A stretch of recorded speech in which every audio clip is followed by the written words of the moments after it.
Sometimes shorter is better.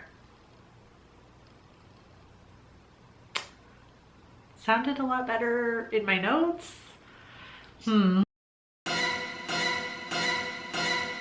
Hey there, creepy peeps. My name is Nightmare Maven. Welcome back to my channel. This is a Patreon requested video. If you want to support my channel in a different way, you can give my Patreon a once over.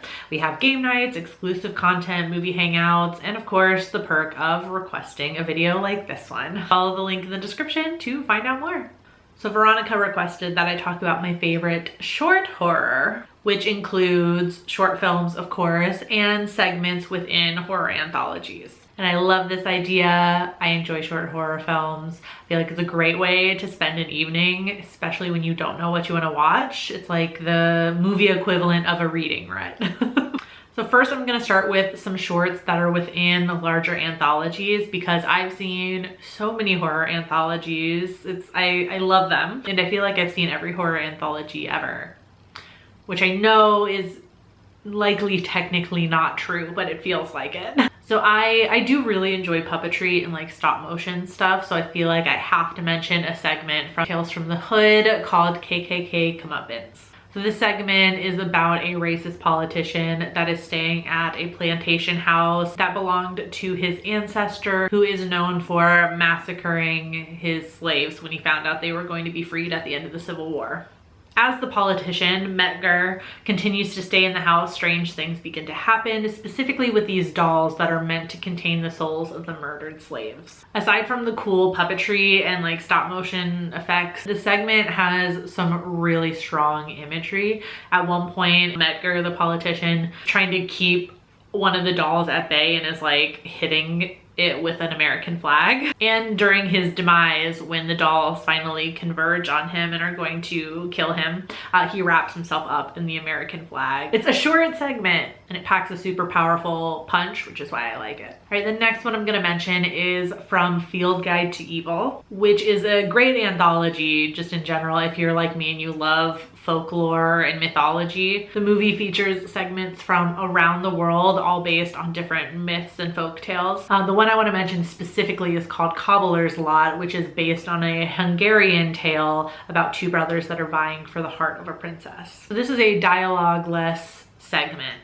Not silent, there is diegetic sound, just nobody talks. So it's got kind of a silent movie feel to it in a sense, like the performances are a little exaggerated and over the top. The aesthetics of this one, it's giving expressionism, feels like an actual fairy tale. Like an actual fairy tale, like dark and twisted. But the imagery of it, like the set design and the costumes and the makeup, makes it feel like you're reading a storybook.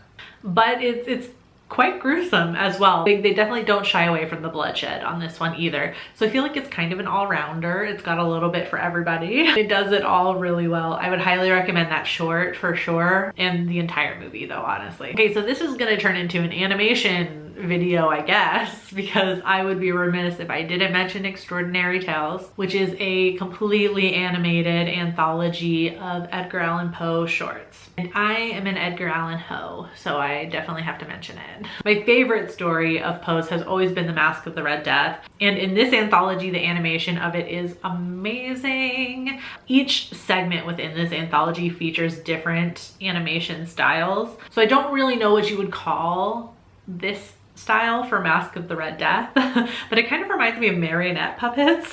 Maybe it's just in the way the characters move. I can't really pinpoint it. An honorable mention in this movie goes to the facts in the case of Monsieur Valdemar, which looks like it's right out of a Mike Mignola comic, and it's so rad. Last one for the anthology movies, and it's animation again. I don't know what to tell you, okay? If anyone has any like animated horror, like actual horror movie recommendations, please leave them in the comments. I have a problem, clearly. So Tales of Halloween is an underrated Halloween horror anthology. I did talk about it on Mike Rotted Reviews channel, so I'll link it up here if you want to watch that video. And you should go subscribe while you're at it because Mike's channel is fantastic. The segment I'm specifically going to mention is Friday the 31st, which is clearly a spoof on the slasher type story with a serial killer that vaguely resembles Jason Voorhees, who is after a young woman when the galaxy's cutest little alien drops to Earth for some trick-or-treating. Just listen to the voice for a second. No. Trick or treat. Trick or treat. It's literally so cute that I get teary-eyed. Why? I don't know. I'm a water sign, okay? Anyway, this segment does get delightfully weird when our quote-unquote Jason doesn't have anything to give the adorable alien. It's just a great segment. Goofy and cheesy and fun and just super duper cute.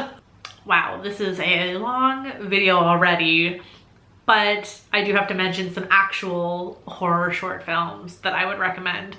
So first is from David F. Sandberg of Lights Out fame. One of his shorts, not the actual like Lights Out one, but Attic Panic plays as a clear influence on Lights Out. It's locked in an attic with a mysterious entity that's covered in a white sheet. I like Sandberg shorts because they play around with anticipation a lot, sometimes in a silly way, sometimes in an actual scary way. It just goes to show that sometimes the simplest concepts can be the most terrifying. Even if the short ends rather simply like in Attic Panic, it's not like a big bombastic ending, but it's the anticipation getting there. That's what scares you. Next one I want to mention is Hair Wolf by Mariama Diallo. So this segment takes place in a hair salon in a gentrified neighborhood where a white woman comes in with the intent of appropriating Black style. The color palette of this short is gorgeous.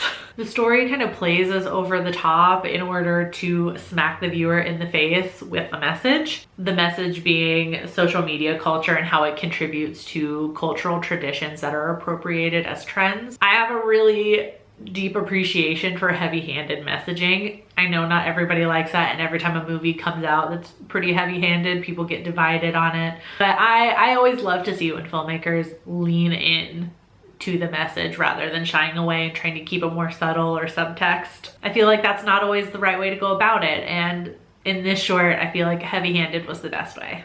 And finally, one that I watched recently that I thought I would mention is Laura Hasn't Slept, which is the precursor to Smile, which came out this year, which I also just recently watched for the first time this year. I'm really trying to fit in all the new releases at the end of the year here. But I thought Smile as the feature film was just okay. Watching the short film afterward, I thought that the more condensed story worked a little bit better for me. Set design is really something. Like it feels sleek, like it probably had some money behind it. Just looking at it, it's possible that maybe this short got made intentionally before Smile became a feature film. But I quite liked it, and I feel like no matter how you feel about Smile, I feel like it would work for you either way because it is focused on this character that we see at the very beginning of the movie. If you've seen it, it maybe will just add a little bit for you. Or if you're like me and you just kind of felt meh about the movie, you might like the short a little bit better. If you have some favorite short horror films that you want to share, please do in the comments so we can all enjoy, or just share your favorite segments from anthologies. Of course, we'd love to hear that as well. Enjoyed this video. If you did, give it a thumbs up. Subscribe if you're new here. Become a Creepy Peep today. I post 2 new videos every week, and I do live streams, a whole bunch of fun stuff. Always horror, thriller related, you know, talk about movies, books, TV, always horror, all the time, all year round. So I'll see you very soon with a new video. Until then, stay strange.